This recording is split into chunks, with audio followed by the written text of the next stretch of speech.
It's the Endgame, my dudes. It's terrible content. Hello and welcome back to this series, On The Box. This is my series where I discuss films and TV and how I feel about them. I'm recording this on the 22nd of April.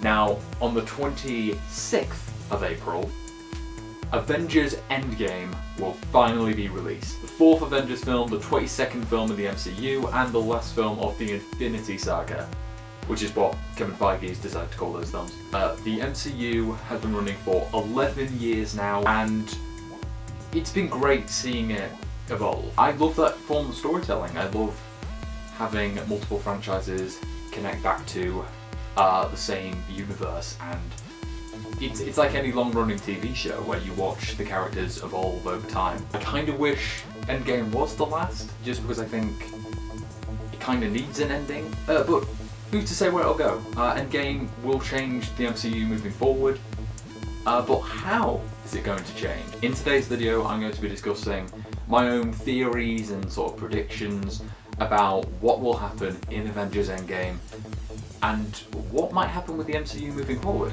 So possibly the most over-analysed scene in Infinity War is when Doctor Strange looks into the future to see possible outcomes and then says there's only one that he saw where they win. I think it's because of that number, 14,605. I didn't even have to think for that one, because I'm that sad. That number is so oddly specific that people think there has to be some hidden meaning there. Presumably, almost definitely, the one that they're in right now, the one where Doctor Strange gives him the Time Stone, is the one where they win. But I've got my own sort of suspicion about that scene. I don't know how original this is. I did come up with it a few months back. Just before Doctor Strange gives Thanos the Time Stone, he is about to kill Tony Stark. He says that he hopes Earth remembers him. So clearly he was going to kill him right there. And then it's only when Doctor Strange says, no, here's the Time Stone, that he stops. So what's my theory about that scene? Well, I think in every other scenario, Tony Stark died in that moment. He even says earlier in the film that he wouldn't hesitate to sacrifice Tony Stark if it meant stopping Thanos. But he does it anyway, and that's where my theory is. In every other scenario, Thanos killed Tony Stark in that moment. Doctor Strange didn't hesitate to let him die. And maybe Doctor Strange does die in other scenarios. Or my other idea, what if when the snap happened, Tony disappeared instead of Doctor Strange? Tony Stark died in Doctor Strange's place. I'm pretty sure Doctor Strange just says he'd given the stone if he spares Tony Stark's life. I think Thanos sort of took that as like a mental reminder.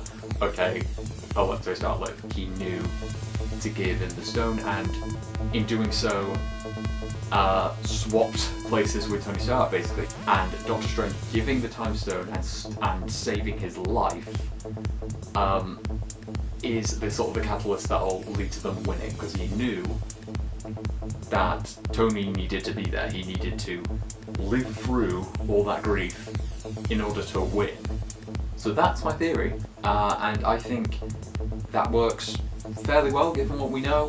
Could be horribly wrong. That's just why I'm making this video, because need to get out before Endgame, otherwise this will all be obsolete. And I've got a secondary theory, or not really a theory, more a prediction, because I don't know how it's going to transpire, but I believe, or I think it would be thematically most appropriate for Tony to die. And I think that he's given so much to the MCU, starting it off, taking this B-list character and making him the Marvel superhero. And we're about to enter a completely different era of the MCU.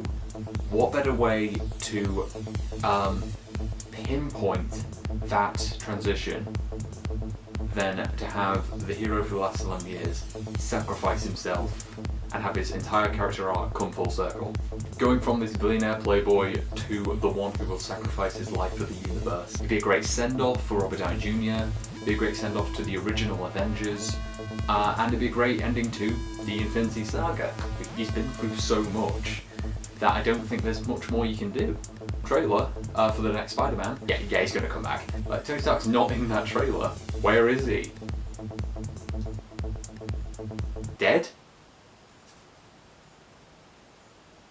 I am really warm. It is really warm. Okay, you know what? Until a few days ago, Spider-Man Far From Home was going to be the first film of Phase 4. And since Spider-Man was introduced in Civil War, him and Tony Stark have had this sort of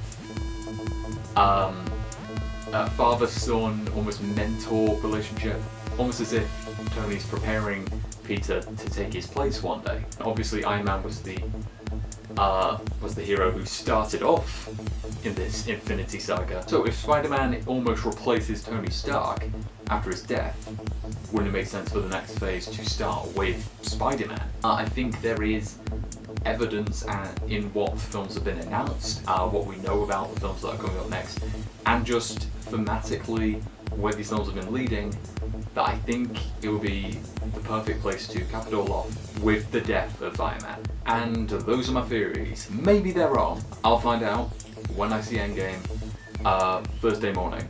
I say Thursday morning, it's a midnight screening. Never been to a midnight screening before, so this should be pretty cool. It's a double bill, so we've got Infinity War just before it, 50-minute interval, then the Endgame. And that's all I really wanted to say. And what do you think will happen in Avengers Endgame? Let me know in the comments if you do want to comment, because not a lot of people do on my videos. And I'll see you in the next video, which will probably be a review of Avengers Endgame. So, see you then.